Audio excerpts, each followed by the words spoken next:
Thank you, Speaker and sponsor. I've yet to sort of decide where on this bill, so I'd appreciate your help here.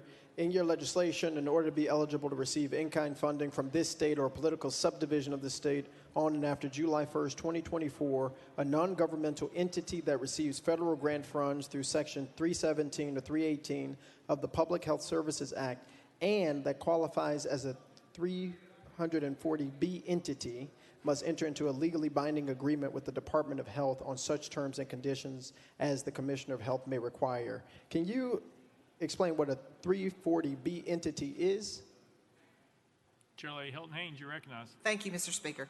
Yes, a 340B program, it enables safety net healthcare providers to stretch scarce federal resources as far as possible, reaching more eligible patients and providing more comprehensive services.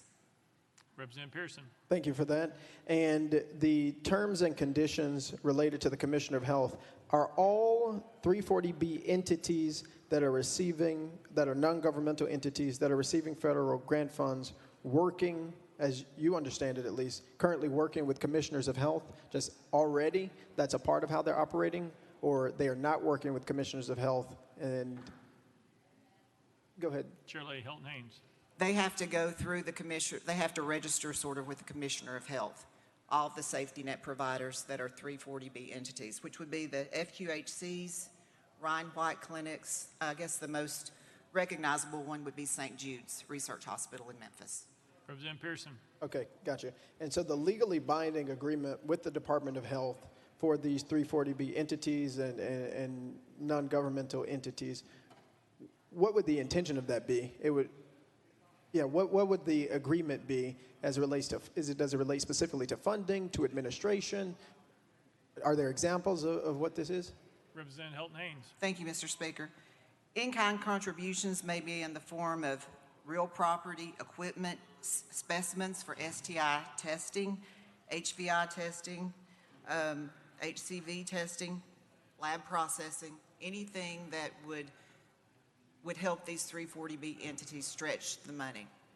Representative Pearson. Yep. Okay, so if I'm understanding this right, and I think I got you, these entities would be doing sort of additional work that may even go beyond like a Department of Health's capacity at that time.